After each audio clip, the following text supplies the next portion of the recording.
আজকে তোমাদের হলো সপ্তম পত্র 11 নম্বর যে অঙ্ক আছে এটা আলোচনা লিখে ফিজিক্স তৈরি করেছি। ক নম্বর দিয়ে শ্রেণীর পরিসর, খ নম্বর কি সারণী তৈরি করো, আর গ নম্বর হলো মধ্যক নির্ণয় করা, তাই না? এখন পরিসর নির্ণয় করার জন্য তোমাকে একটা পরিসর সূত্র আছে, সর্বোচ্চ সংখ্যা মাইনাস সর্বনিম্ন সংখ্যা যোগ 1। এই একটা করতে গেছে এটা সূত্রের এক, কিসের এক? এখন সর্বোচ্চ সংখ্যা, এখানে তো আমরা আগে পত্রগুলো সাজিয়ে নিয়েছি, প্রশ্নটা সাজানো থাকবে না। আচ্ছা ঠিক আছে, সাধারণত আমাদের সুবিধা হয়েছে সর্বোচ্চ সংখ্যা কত পেয়েছি আমরা? কত? 173।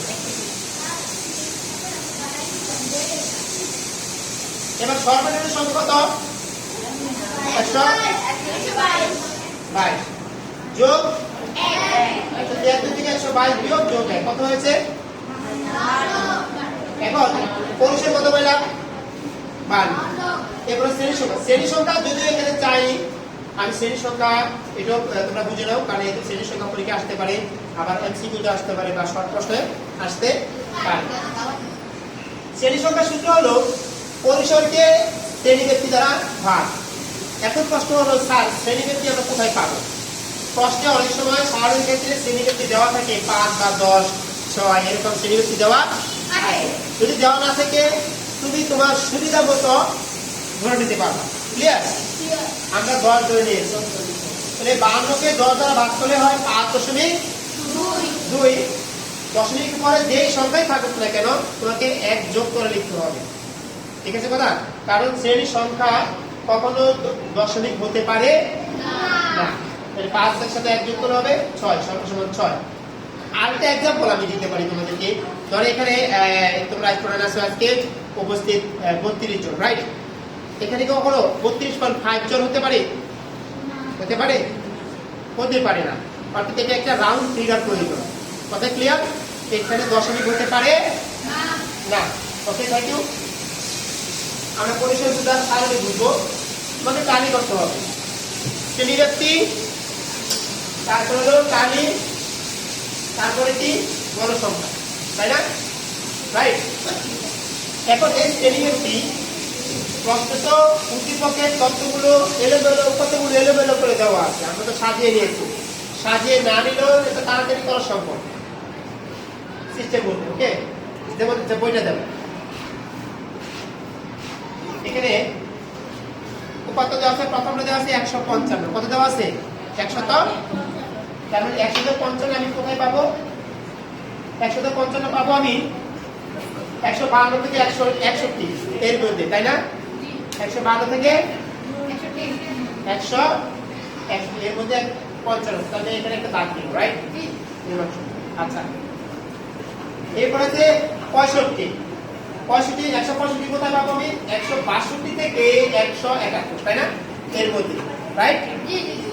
আচ্ছা, আমরা এভাবে খুঁজে খুঁজে আমরা লিখবো, কিন্তু তোমরা যারা এরকম করো যে 122 থেকে 131 কত আছে এটা খুঁজো, এভাবে খুঁজতে সময় লাগবে বেশি, ভুল হওয়ার সম্ভাবনাও বেশি। আর আমরা যেভাবে শিখতেছি সেভাবে ভুল হওয়ার সম্ভাবনা নেই, সময়ও বেশি যাবে না। তাহলে আজকের অঙ্কে যেহেতু আমরা মানের ক্রম অনুসারে সাজিয়ে নিয়েছি, তোমাদের বইয়ের মধ্যে ছিল না মানের ক্রম অনুসারে সাজা, বইয়ের পর যেহেতু আমরা মানের ক্রম অনুসারে সাজিয়ে নিয়েছি, আমাদের জন্য আরো সুবিধা হয়ে গেছে। 122 থেকে 131 আমরা কত পাই? 1 2 3 1 2 দুইটা। ওকে, 132 থেকে 141 কত পাই? 1 2 3 4 5 6 7 8 8টা। এই হলো 8টা, তাই না? আমরা 4টা দেব, যখন আমরা 4টা দিব এরকম ভাবে 1 2 3 4 5 করে আমরা এভাবে দেব। ঠিক 142 থেকে 151 কত আমরা এখান থেকে আমরা বলে দিই। ওকে ভাই, এবার এখানে কত আছে? 2। আমরা বড় করে লিখব কত? 2। এখানে আছে 8, আমরা বড় করে কত লিখব? 8। এখানে আছে 12, আমরা বড় করে লিখব 8। এবার আমরা লিখব যোগ করে দেখো 38, তাহলে এখানে 38টা আছে। ওকে,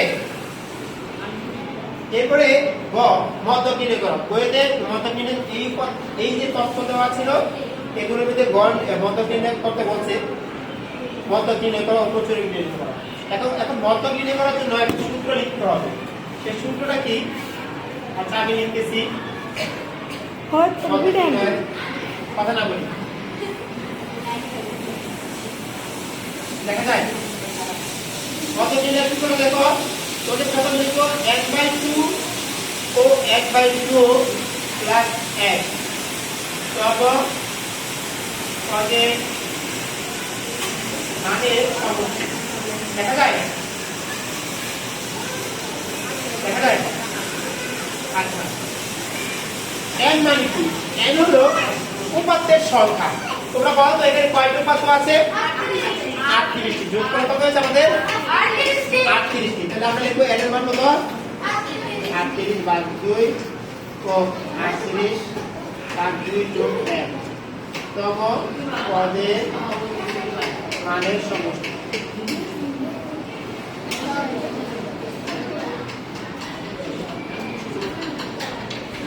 এবার 38 কে 2 দ্বারা ভাগ করলে কত হয়? 19। কত হয়? 19 হয়। এখানে হবে কত? 20। এই লেখাটা আমি লিখে দিতে হবে, আমি ডট দিয়ে রাখলাম। ভাগ কত? 2। এবার 19 আমরা খুঁজবো। 1 2 3 4 5 6 7 8 9 10 11 12 13 14 15 16 17 18 19। 19 কত পাইলাম? 120 কত? তাহলে আমরা কত দিতে পারি?